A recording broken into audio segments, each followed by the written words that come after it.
All right, let's dive into a world that's well, it looks pretty simple at first glance, but I have a feeling we're going to find out that it's a lot more dynamic than it seems. We're talking about sandy tidal flats. And for this deep dive, we're looking at a research paper from the Coastal Engineering Journal. It's called Investigations on the Morphodynamics of Sandy Tidal Flats, a modeling application. So basically, how the shape of these tidal flats changes over time, and specifically how the sand moves around. You'd think with the tides going in and out that it'd be pretty straightforward, right? Yeah, you would think it would be like, okay, high tide comes in, moves the sand around, low tide goes out. Yeah. Pretty simple. But this study shows it's way more complex than that. So how did the researchers even approach this? Where did they start? Well, they decided to focus on Strangford Lough in Northern Ireland. And Strangford Lough is really interesting because it's got these dramatic tides, an average of 3 meters. But then on top of that, you've also got wind-generated waves. Okay, so waves on top of the tides. I'm guessing that makes Strangford Lough a little bit different from your typical beach. Yeah, definitely. The researchers actually use something called the RTR factor. It stands for relative tidal range. And as a way to categorize how much influence the tides have versus how much influence the waves have. So, like, is Strangford Lough more of a wave-dominated environment or a tide-dominated environment? It's actually a mix. The RTR factor tells us that both the waves and the tides are really important for how the sand moves around. Okay, that makes sense. So, how did they actually study this? I mean, did they just like sit on the shore and watch the sand go back and forth? Well, they could have done that, Yeah. but they decided to get a little more high tech. They actually created a computer model. Oh, wow. Yeah, a virtual version of Strangford Lough. They included the shape of the seabed, different tide levels, and then they were able to simulate how waves would behave under all those different conditions. So it's like a digital time lapse of how the waves move the sand around. Exactly. And one of the things they found, which was really interesting, is, well, they were looking at the relationship between the energy of the waves and the size of the sand grains on the tidal flat. And they found that the strongest link between those two things actually happened at mid-tide. Wait, mid-tide? I would thought it would be like high tide when the water is the deepest and the waves are the strongest. You'd think that would have the biggest impact. It seems intuitive, right? But it turns out there's something called prolonged shoaling that happens during mid-tide. Basically, you've got these waves that are rolling up this shallow beach, and they have more time to interact with the sand Oh, I see. compared to like a wave that's just crashing quickly at high tide. So that extended contact time really allows the waves to sort the sand grains more effectively by size. Okay, so mid-tide is key when it comes to how the waves are sorting all that sand out. So where did the research go from there? Well, they wanted to take their model to the next level. So instead of just simulating waves coming from one direction, they said, well, let's see what happens if we have waves coming from multiple directions at the same time. Right, because it's probably pretty rare for waves to just come from one direction. Exactly. Especially in a place like Strangford Lough. So did this multi-directional wave model actually match up with what they were seeing in the real world? That's where things got a little bit more complicated. It didn't line up as perfectly as they thought it would. Hmm, a mismatch between the model and reality. Yeah. So what could be causing that? Well, the researchers started to think that there's more at play here than just the physical forces of the waves and the tides. Okay, I'm intrigued. What else could be influencing how that sand moves around? So what else could be influencing how that sand moves around? Well, the researchers pointed to the fact that their model was really focusing on the physical stuff, like the waves, the tides, and the sediment itself. But they started to think about all the life that exists on tidal flats. Yeah. And how that life could actually be impacting how the sand moves. Okay, so like the plants and animals that live on tidal flats, how do they have that kind of influence? We'll take plants, for example. A lot of tidal flats have grasses or even seagrasses growing on them.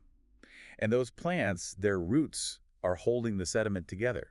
So they make it more resistant to erosion from the waves and currents. Oh, that's interesting. So it's like Yeah. they're reinforcing the sand almost? Exactly. And then you've got all the creatures that burrow in the sands, Mm. like clams and worms and all sorts of little critters. And all that digging and movement is constantly changing the structure of the sediment, Yeah, that makes sense. which can then impact how easily it's transported by the water. It's amazing to think about all this activity happening under the surface. Oh, absolutely. And even the tiniest organisms play a role. You've got microscopic bacteria and algae that are breaking down organic matter. Mm.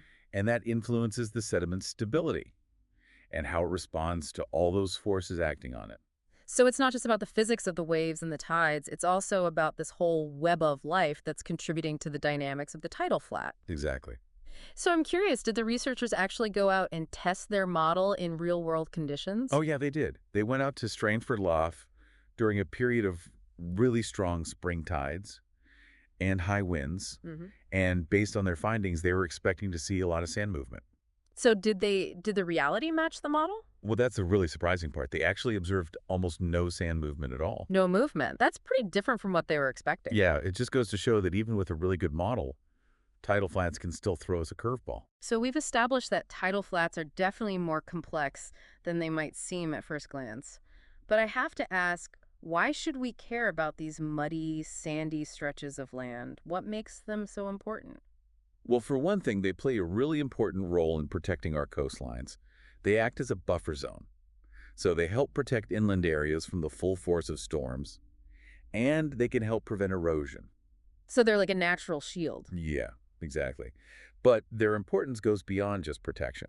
They're also incredibly productive ecosystems. They're teeming with life, and they provide a rich feeding ground for all sorts of birds and fish and shellfish. And some of those creatures are even commercially valuable, right? Right, so they're supporting fisheries and livelihoods. Are there other reasons why we should care about the fate of tidal flats? Yeah, there's one more really important aspect we haven't talked about yet, and that's climate change. Tidal flats are really good at trapping and storing carbon dioxide from the atmosphere. So they're helping us combat climate change? They are. That's pretty impressive. And that's why understanding these environments, how they function, what influences them, and how we can protect them, it's all really important. It sounds like we need to give tidal flats a lot more credit. I think so. Well, this deep dive has definitely opened my eyes to the world of tidal flats, but I have a feeling there's still more to uncover. So, where do we go from here? Like, if our listeners are fascinated by tidal flats after this deep dive, what can they do to learn more? Well, this research was focused on Strangford Lough in Northern Ireland. And that's a really special place. I mean, if you're ever in the area, I highly recommend checking it out. It sounds like an amazing place to see these tidal flat dynamics in action. It is. But you don't have to travel across the ocean to experience the wonder of tidal flats. I mean, there's a good chance you have one closer to home than you think. Wait, really? Like, I might have a hidden tidal flat gem in my own backyard. You never know. You know, a little online searching could reveal a nearby tidal flat that you just never knew existed. You could check out local maps or even reach out to like a local nature center or a conservation group. They often have a lot of information about these hidden coastal treasures. That's a great tip. And once I've found my local tidal flat, what should I do? Just stand there and admire it from afar? Well, observing is a great start, but there's so much more you can do to really engage with a tidal flat. You know, take a walk along the edge, feel the texture of the sediment beneath your feet, and look for signs of life. Like, what kind of signs of life? You know, you might see tiny crabs scuttling about, or the patterns left behind by creatures that are burrowing under the surface. You might even see evidence of larger animals like birds that are foraging for food. So it's like being a detective, trying to decipher the clues that reveal the tidal flat's secrets. Exactly. And don't forget to look up. Tidal flats are often important stopover points for migrating birds. So you might be treated to a pretty amazing air show. Okay, you've convinced me. I'm adding tidal flat exploration to my to-do list. Any final words of wisdom before I head out on my sandy adventure? Just remember that tidal flats are constantly changing environments, so you always want to be mindful of the tides. And check tide charts before you go. And of course, respect the delicate balance of life that exists there. Take only pictures and leave only footprints. That's great advice. I'm ready to experience the magic of tidal flats for myself. Well, I hope you do. There's something really special about connecting with these dynamic and often overlooked ecosystems. Well, folks, there you have it. Our deep dive into the world of sandy tidal flats has shown us that they're a lot more complex and crucial than they might seem at first glance. They're essential for protecting our coastlines.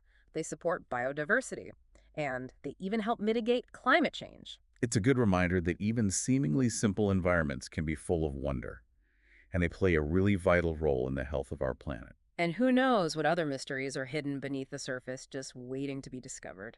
That's the beauty of it. There's always more to learn, more to explore. So keep those minds curious, keep diving deep into the world around you, and we'll catch you on our next adventure.